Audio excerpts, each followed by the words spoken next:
Welcome to another episode of Investors and Relations, משקיעים בקשר, our third in English, actually. And we call it the podcast that links you to the world of investor relations. So I'm Daphna Golden. And I'm Rami Rozen. How are you today? Thank you, dear. And today, Daphna, we are hosting a special guest. Who? Wait. Let me open the podcast. Okay. Whose professional journey is fascinating and touches the core of the capital markets activity. And his name is? Daniel Amir. Right. The IRO of eToro. Yeah. And prior to Daniel's current role as IRO of eToro, he held various positions on Wall Street as a sell-side analyst for many years, and followed by IRO positions in companies such as IronSource, Unity, HP, and DSPG. And if that's not enough, Daphna, pay attention, please. He also held business development, or as we call it in Israel, BizDev, and finance roles. And Daniel, welcome to משקיעים בקשר. Wow, thank you. That's quite an introduction. Thank you, toda. Did we miss anything? No, that's all good. Okay, great. So after we've introduced Daniel and Rami, I asked you how you're doing. Yeah. I guess we can start. Sure. But you didn't ask me how I'm doing. Because I know. You told me earlier. What did I say? Good. Okay. Okay. So, why are we laughing so much? I don't know. I think it's because we want to start the show. Okay. We're anticipating a good episode today. Yeah. By all means. Okay. So in today's episode, we'll focus on perceptions and the IRO's role in driving and changing the narrative. So, Daniel, you have an extensive career, but let's fast forward to your role as an IRO. And you've experienced, I'd say firsthand, the challenge of a company which was perceived as boring, as they'd say in the capital market slang. Is that okay too? That's okay. Okay. And when I say boring, it's not really necessarily that it was a boring company, but that the potential wasn't fully realized by the market. So if we go back to your first role in IR, it was DSPG. Which many, if I recall, saw it as a company with a large cash cushion, but without real surprises. That's what So there was, if we, go down the road, then there was an activist move by Starboard, which some might also recall from the Mellanox and NVIDIA story. And eventually the company was sold. So, after such a long introduction about what we're going to be talking about, the question is, and that's actually the theme of our episode today, is can IROs change investors' perception? And again, if we look at this type of, stock that needs some more life put into it, maybe the story needs to be more exciting or something. So basically, what are the steps required? Either would it be on the business side?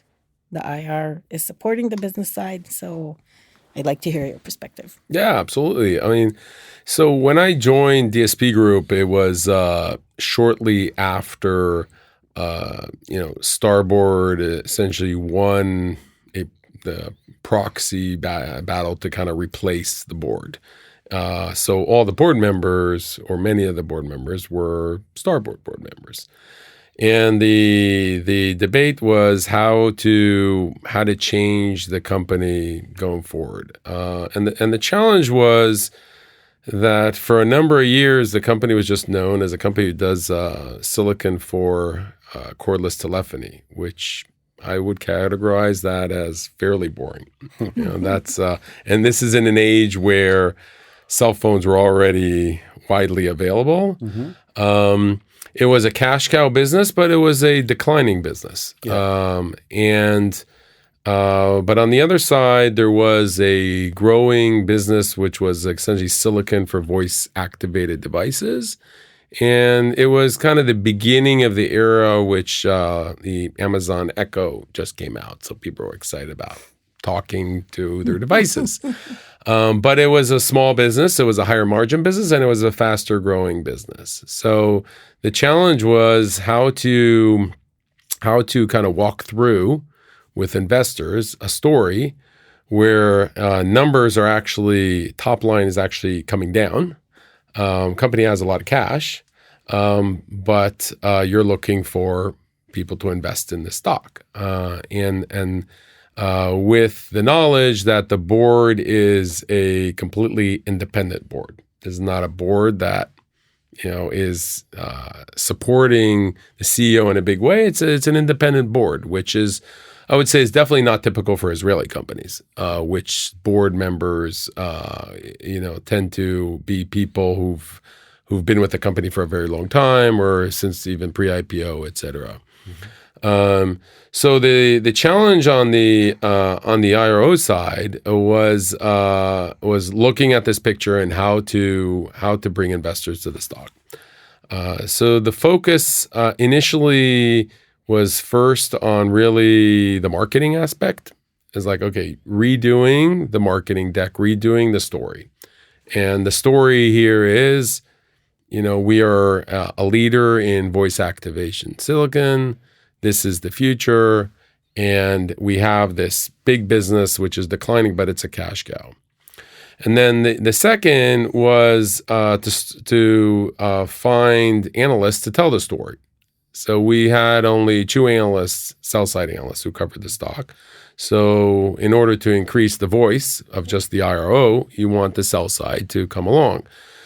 So the other focus was to increase sell-side coverage, which was a big, I would say, KPI of mine to bring it up. And at the peak, we were able to get to 6, which was a lot for a company who was a fairly small cap.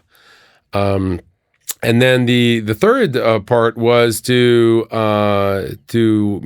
meet investors, go to conferences, set up meetings, because for a while before I came, the company did not have an IRO for a number of years. So the efforts were just not a focus of the company. So that was, as we put that together, of course, the company's only as good as the numbers perceive, and the execution needs to come along. But from an RO perspective, that was a big focus in kind of trying to change the story in a challenging environment. And did you work? I have 2 questions. First of all, did you work with the marketing team together, or did they work and say, "Hey, Daniel, this is what we did"? We definitely worked together. So there was a joint effort, and part of it was also to improve the IR communication. So we created, at the time, it was kind of new. There were a few companies doing it already, but now it's probably more common, like this infographics. So it used to be you just did a script, maybe you did presentation. Okay, so now we did infographics. Started to put things on social media, which was kind of starting at the time. Now it's early days. Yeah, now it's We're very talking common. about when? 2016? This is 2016. 2016? Yeah. So this is 2016, 2017. So some of this existed already. Some of them did not. But the infographics is still to today, actually, I think it's a very effective way to disseminate information in kind of a one page. Today, obviously, people do maybe video calls. So there's other ways to, send out the message. But I think one of the things that IROs, or any IRO, needs to understand is look, you have a team and you can't do all this yourself. And you need to rely on people who are good at what they do, and marketing people are good at what they do. And you're not a marketing person. You might be a PR or comm. Some IROs definitely have that skill set. I was not. I did not have a PR, background. I came from a finance background from Wall Street. Yeah. So for me to leverage people who've had that background was very valuable. Question number 2, and you don't need to answer it. So you went up from 2 to 6 analysts. You said you had a KPI. So did you overachieve?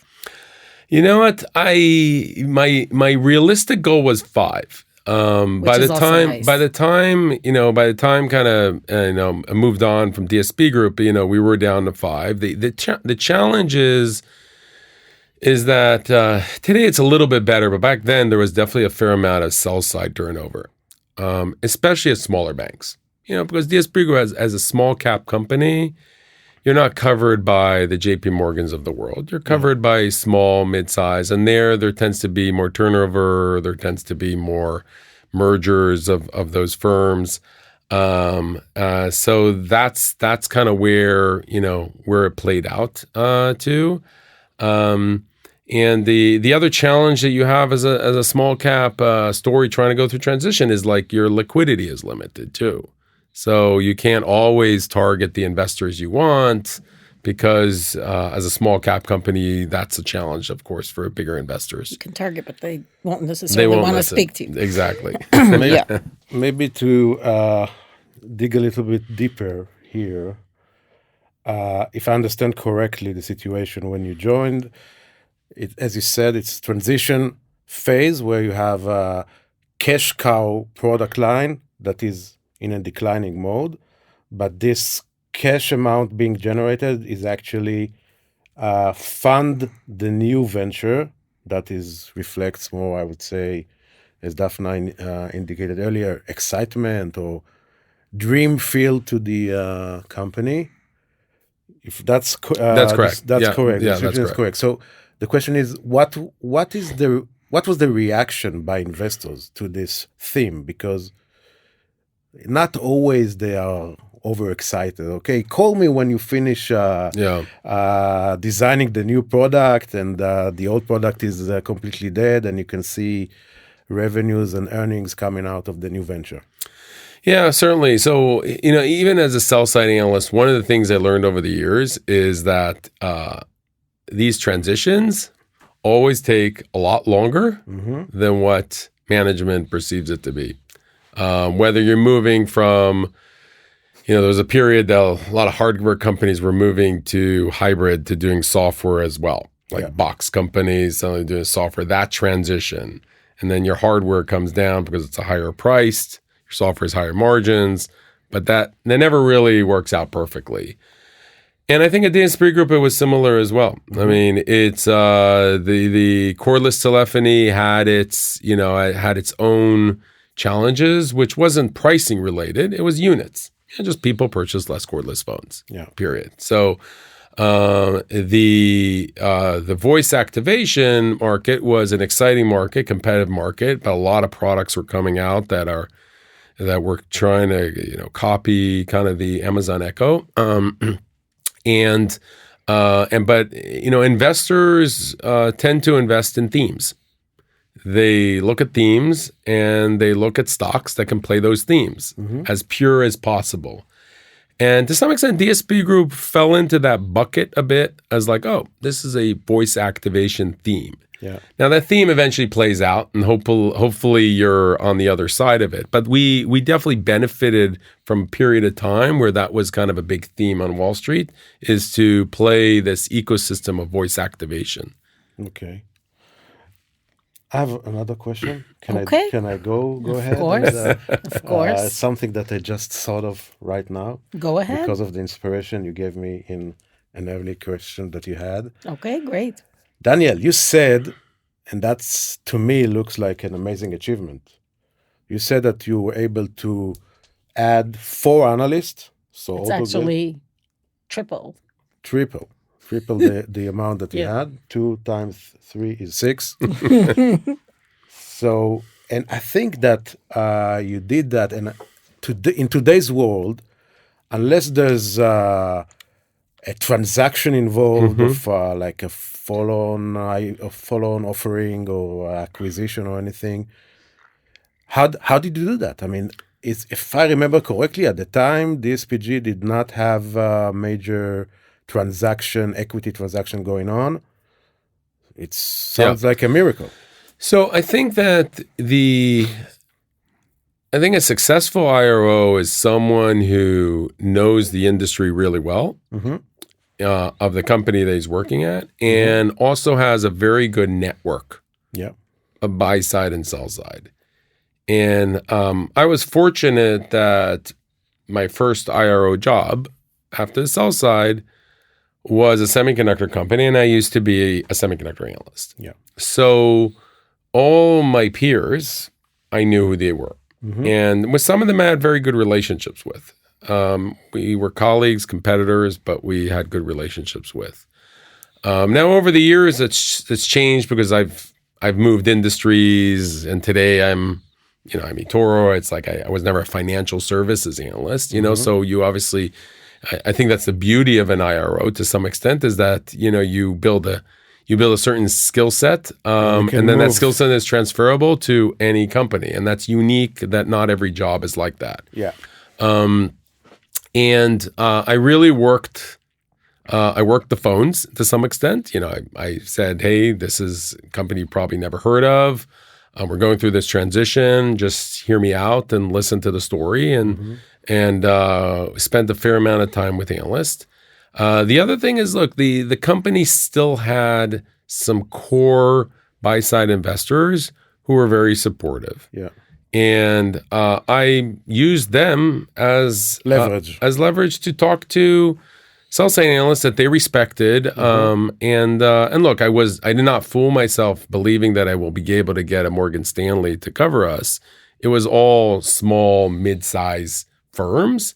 But to some extent, that's, you got to build from somewhere, right? Yeah. And we never really got the large firms to cover us, but, that's just the nature of small cap investing in Wall Street.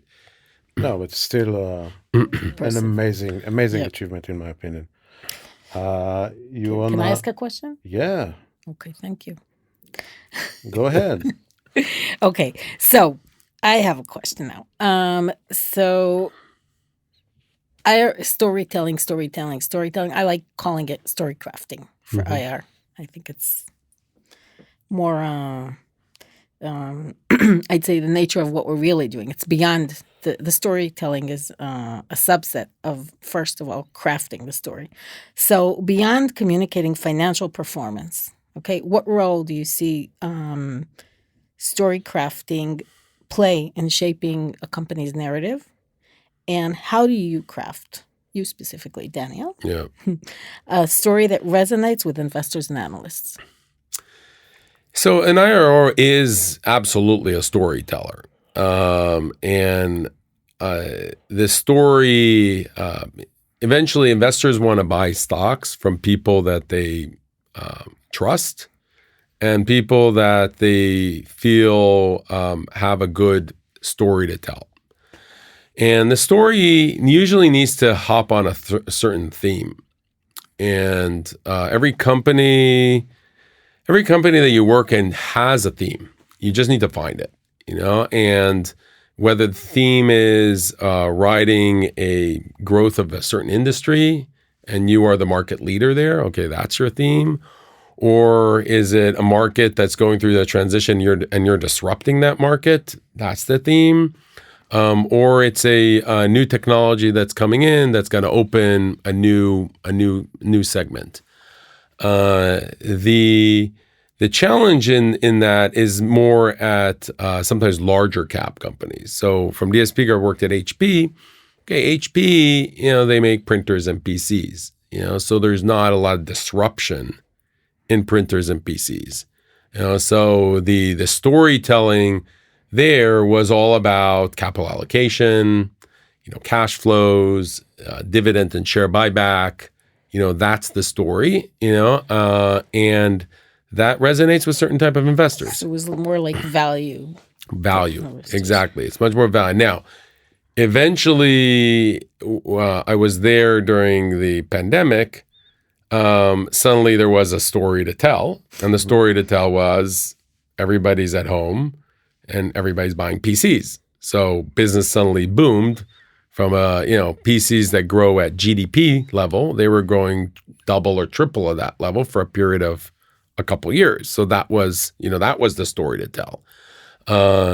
And I think that's where the focus is. And with the storytelling comes the marketing aspect. Okay, how do you communicate that? Is it presentation? Is it infographics? Is it you do webinars, meeting with people in the company? Is it you do an analyst day? That's another way of doing it. You do product focused teach-ins. That's another way of doing it. So all of that tries to come together and use other people in the company essentially to be the spokespeople that resonates with investors. And what I found is that people really appreciate when you bring other people in management along, telling the story. It's not only you and the CEO and the CFO, which those are the people that they tend to interact with on a daily basis. By the way, also, one of the things you've touched, I love doing IR. I've been doing it for a long time. And Rami, you love doing IR as well? He has to. Yeah, no, I know he does. So basically, if we talked about, moving, or you talked about moving from one type of company to another interesting point, again, for those thinking if they should or shouldn't go into the field, is the fact that you see, when things change, so for example, the theme changes. So you could be in the same company, but be in a different company. So yeah, I think as an IRO, you have to be fully able to adapt. That's for sure. Yeah, and you have to have the ability to quickly understand new industries and know how to analyze that. Right. And I think the IROs have a unique skill set that they have done it over the years. And that is something that you bring also a fresh look to every company you join is, look, this is how other industries may have looked at this, and this might work here, and you've never thought about that. So I think that's a huge value that IROs have. Yeah, I mean, the longer your experience or track record or number of companies you worked at, the more different types of situations that you handled or faced, and that can bring huge value to when joining a new company.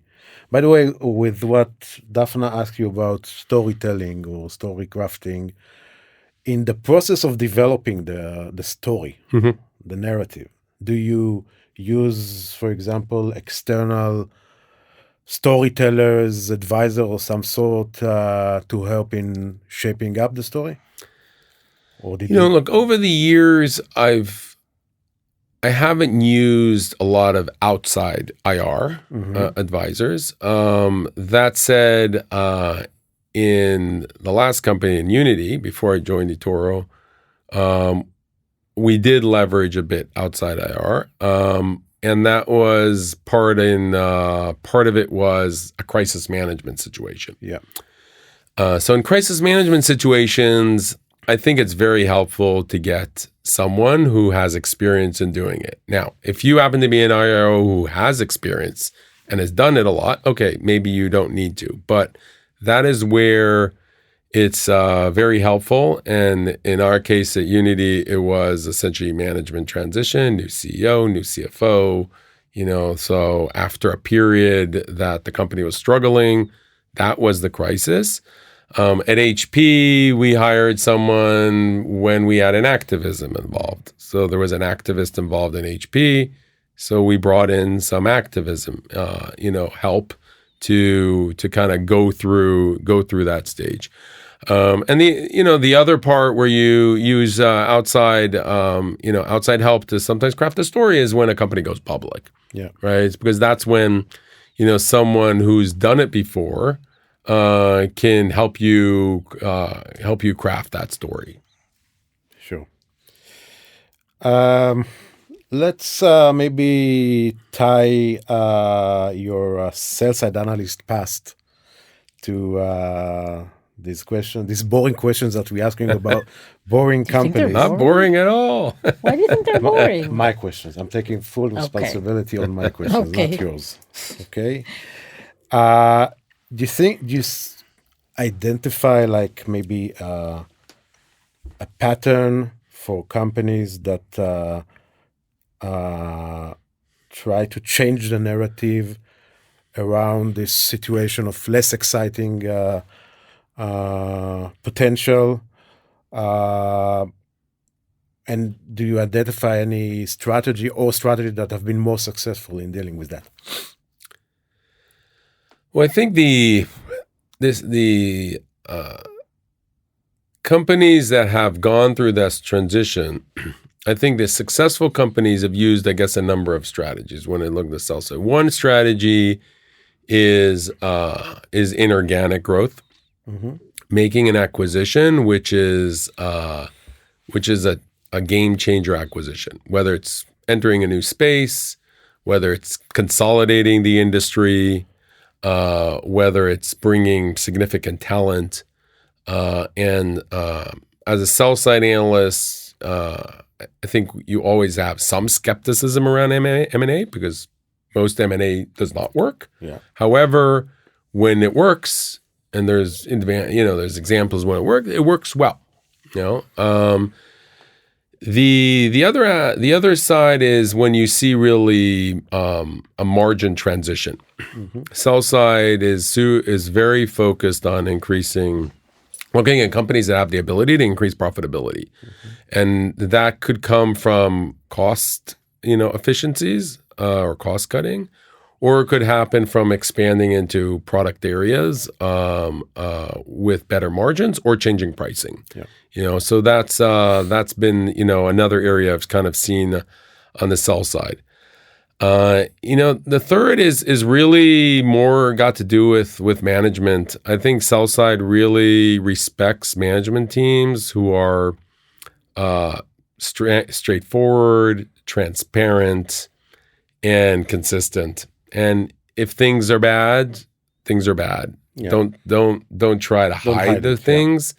Yeah. And people respect that when you come out on the other side, you start getting a better multiple. Because it's all eventually, a success, from the sell side view is to see a multiple expansion. Right. And that usually comes with improved numbers, but the multiple expansion comes when the turnaround happens. Yeah. And that's where you really create value. I'd like to actually tie into when I was at NICE, shortly after I joined the company was considered an underdog compared to Verint. And there was the biggest company was a company called Witness. Now, Witness who today? I don't know. Where is it? Okay. So Witness was acquired by Verint eventually. But the story is about tying into the M&A, and NICE actually had a very successful M&A trajectory. We announced 2 acquisitions in one day. And one of the sell-side analysts that was really, really skeptic about NICE at the time, he's a very well-known analyst today. He said right after we had a conference call and everything, and right after the conference call, he said, and I'm going to do it with his accent, okay? And if by any chance he's listening, he'll know. He said, "You were right, and I was wrong, Ran." Ran is, I know, is this? Okay. He was the CFO at the time. "I owe you a falafel." Now, he still owes the falafel. Yeah, he still owes it. But yeah, so definitely. And then since then, he was in love with the company. Yeah.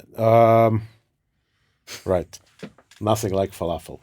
Okay, Daniel, we touched about M&A earlier. So often this M&A activity is a huge driver of investor interest and perception, and those companies with a lot of cash often are asked by investors, "What are you going to do with the cash, etc."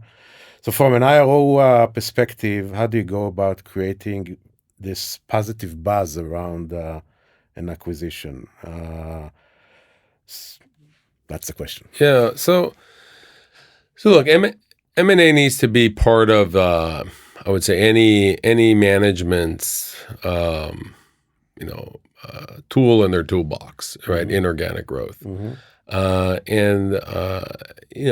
done right can create some, significant value creation. As an IRO, you're obviously limited in what you can say. You just say, okay, this is part of our strategy, is still looking at inorganic growth. Sometimes you can expand more to that, meaning certain geographical regions, certain product areas, certain industries. But look, over the years, I've worked at companies who both made acquisitions, and I was also on the other side of it, right? In IronSource, I was definitely on the other side of it, and then stayed on with the acquirer, which is also unique. which is not always, usually doesn't always work out, for IROs. And I think, look, as I said before, most M&As don't work out. But initially, there needs to be a good communication plan on why you're doing the acquisition. What is it going to lead to? After a period of time, I think it's very helpful to have an analyst day, especially if it's a large acquisition, which might be changing the strategy or presenting a new or additional people on the management team, to kind of hone the message. I think it's different if it's just a tuck-ins, right? So tuck-ins don't really have a big impact, but most M&As do. So I think that's where the focus, especially when there's industries that are going through a lot of consolidation. I think that's super important. So now, what happens when you create, hype or promises, have a communication plan, but it doesn't work out? So how do you regain credibility? Yeah, so look, if I look at the experience at IronSource, is like, look, post, I was the messenger until we got acquired. And then for a period of time after the acquisition, I was not in the IRO seat. And then I was doing more strategic finance with the CFO of the parent company. And then the IRO of Unity left, and I kind of was asked to step up and become the IRO. I would say at that time, it was, I would say, fairly clear that the merger was not working out, meaning the stock price had declined from when the announcement happened. The competition, really leaped forward in a big way. We lacked, product innovation and R&D innovation, which really hurt us competitively. And departures were already starting to happen. So all that was kind of telegraphed to the street.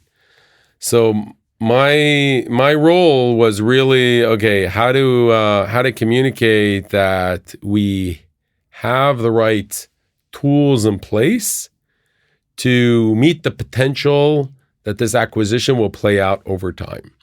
And that was the role. And unfortunately, it just happened in a period that there was also management transition. So it was a very challenging story to tell.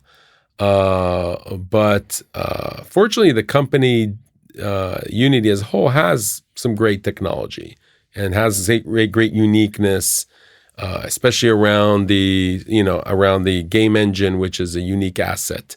And the focus was really on being a differentiated platform compared to other companies.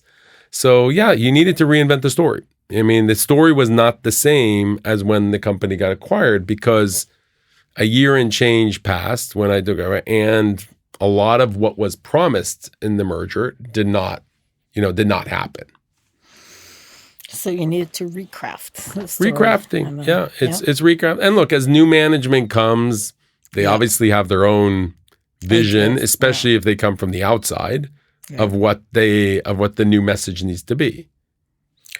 Actually, when talking about the IROS acquisition by Unity, it's, first of all, the amazing achievement, as Daphna indicated earlier, moving from the position of the acquired company's IRO to become the IRO of the acquiring company. And also a very interesting position to be in, because the investors of Unity had probably had concerns or hopes over this acquisition, and you coming from the acquired company could be really a good match to answer those questions because you knew so much about you knew more about IronSource than about Unity. Well, it was a fortunate situation that IronSource was a public company, right? So I came from a public company, and it was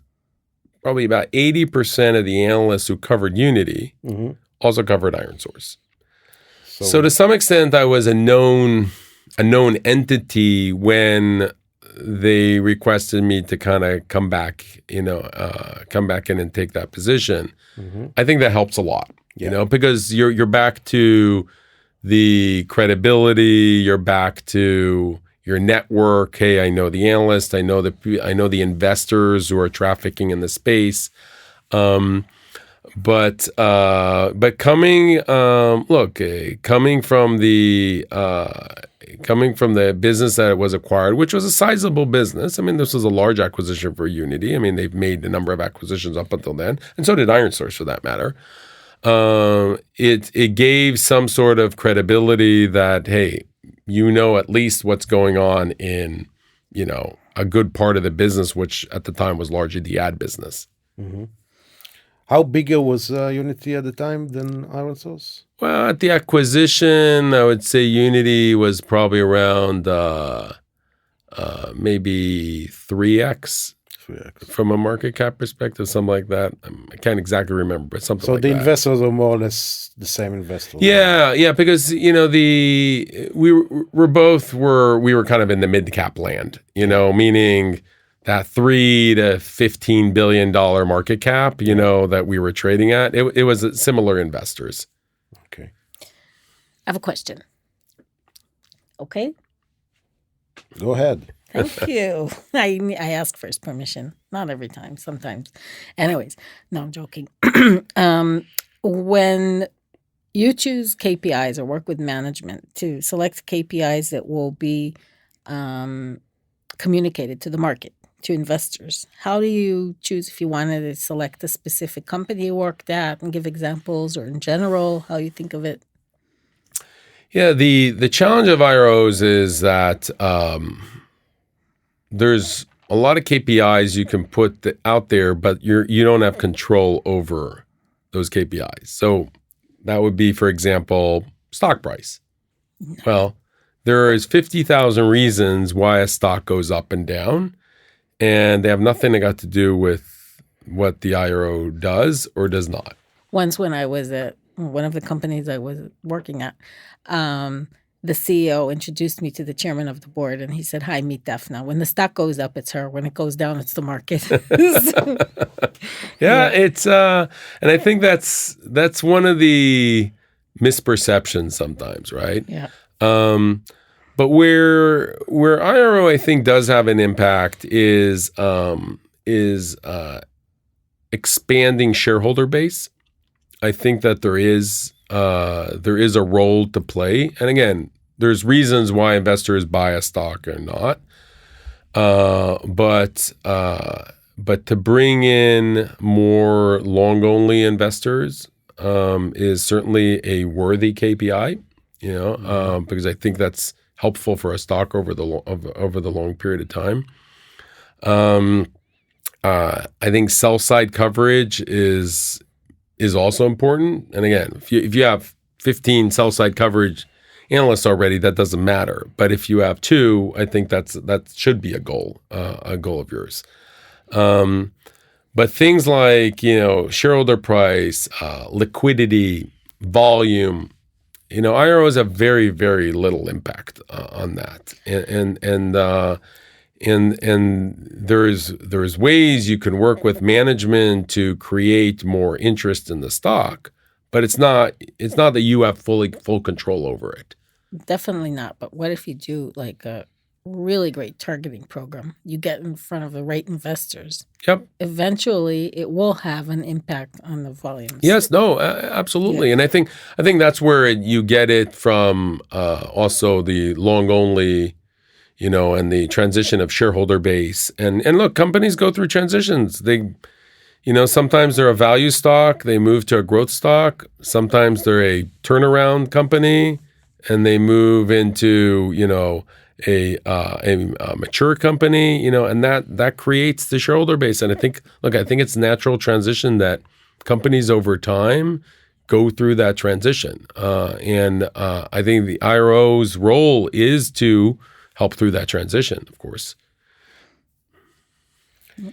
I want to ask you about this balance between what you can say to investors in the messaging, and this is with regards to competitive information, because sometimes if you publish a PR, for example, so your competitors also read that PR, so you need to be kind of careful in selecting what you can say and what you cannot say. So how do you mitigate these different needs? On the one hand, you want to say exciting, you want to give as many details as you can. On the other hand, you are kind of blocked because it's maybe a trade secret of the company. Yeah, I think that you also face the issues sometimes that an analyst calls you and says, hey, I was in a meeting and XYZ said this. Mm-hmm. Or, the company in their earnings call, called out, these customers, I thought they were yours, or things like that. The role that I've taken over the years is, look, if your competitor says something about the industry, about themselves versus you, it's like, you know what? Just why don't you go talk to them about it? I don't know what they are thinking and what they're communicating. Because look, frankly, I don't know what's in their books. All I know is what there is publicly. So if they say they're gaining share, but I think that I'm gaining share, it's like, okay, go ask them. This is what I think is going on. And for us, I think it's also key. It's also key not to really, think negatively or badmouth your competition. I mean, most of the businesses that I worked in or in tech, they're highly competitive. Some days you're on top, some days you're not. It's all about product innovation, and you don't want to come across, you don't want to come across arrogant. You don't want to come across that you think you know everything, because things do rapidly change. Yeah. So I think smart investors read right through it, and that's one of the things that I learned early on as an IRO is that you walk into investor meetings, and sometimes the investors in front of you know as much about the industry as you do. It's very impressive. It's like you cannot fool them whatsoever. So you're better not telling stories about competition. Sometimes they know more because they're using outside consultants and they're talking to other companies. And sometimes, look, it's a two-way street. Sometimes you learn things from them about what they're saying on the competition, et cetera.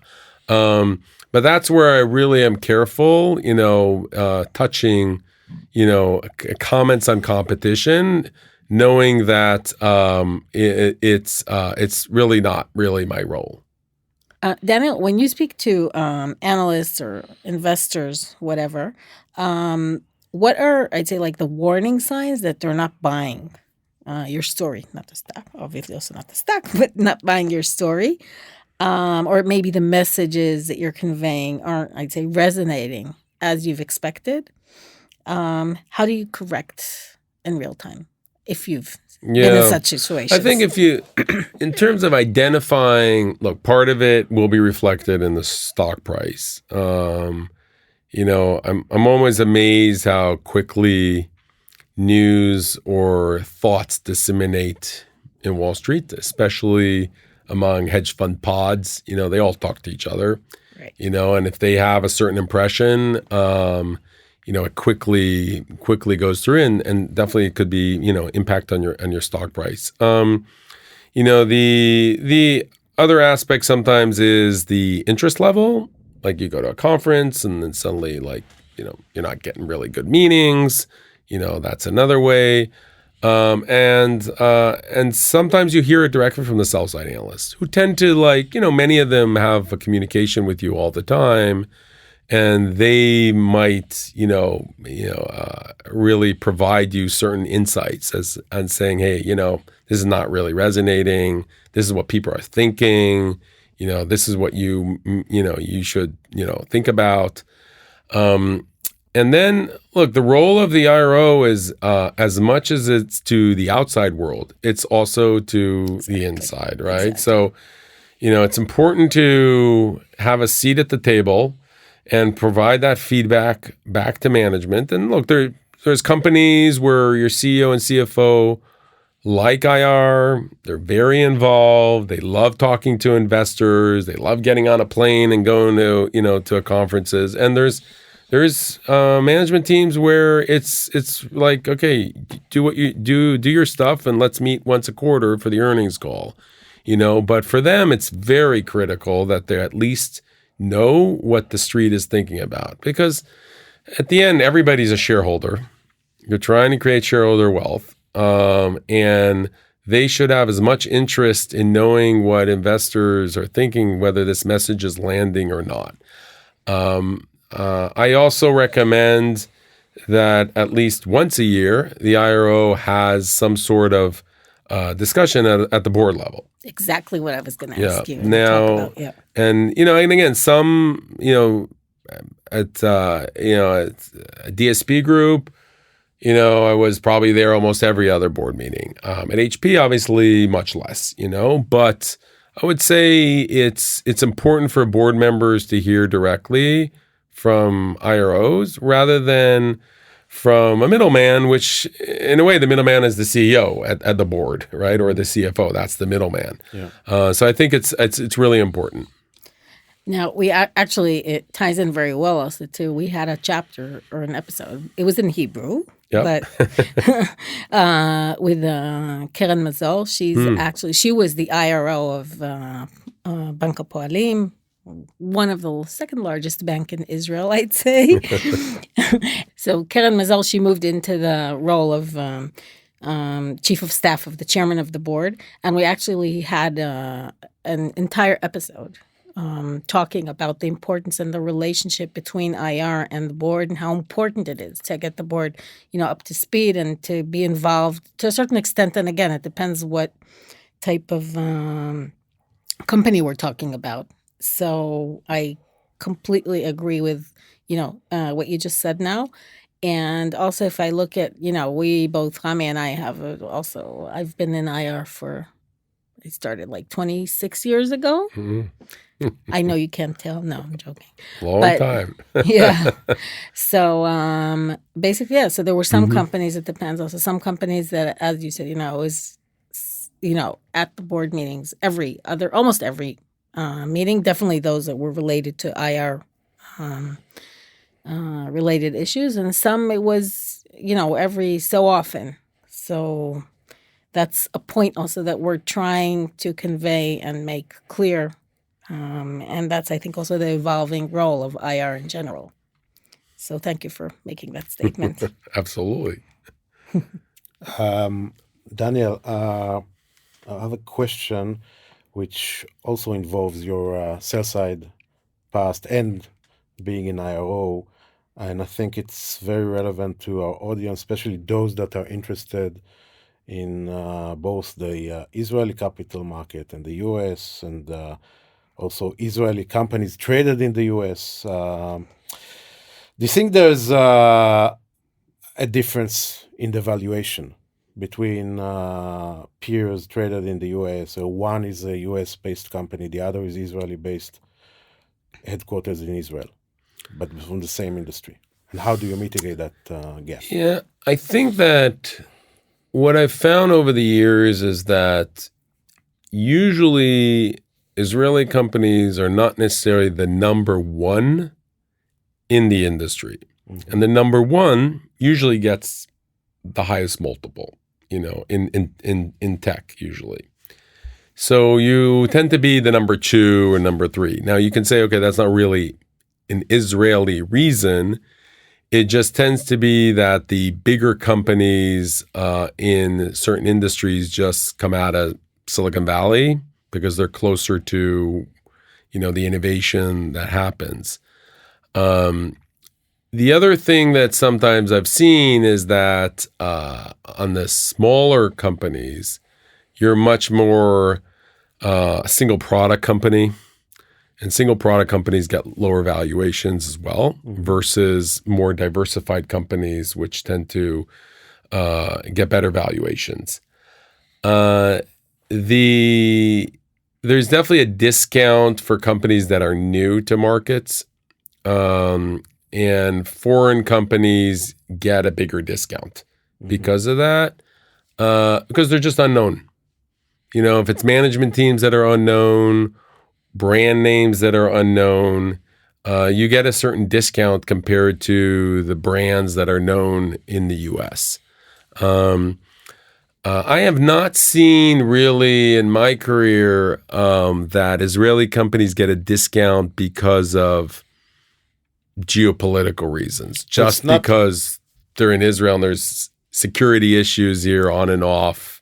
I have not seen that. So it's not because being Israeli; it's because being less familiar, foreign entity, etc. And also this leader premium. Because there's if you look at most industries, there's very few industries where the Israeli company is the biggest company in that space, whether it's in tech, industrials, financials. It's usually there's not huge companies in Israel. And to some extent, the huge companies in Israel kind of become American over time, meaning their headquarters get moved or they happen to be maybe Israelis involved, but they've kind of moved to being much more of a U.S. company. I mean, nice to some extent is that type of example. It's really, they have big operations here in Israel, but it's really a U.S. company today. Now definitely also with the CEO, CFO, like the management team is, and it's headquartered today, really, in the U.S. Okay, so we're really close to the end. It was fun. We're almost there. At least I enjoyed it.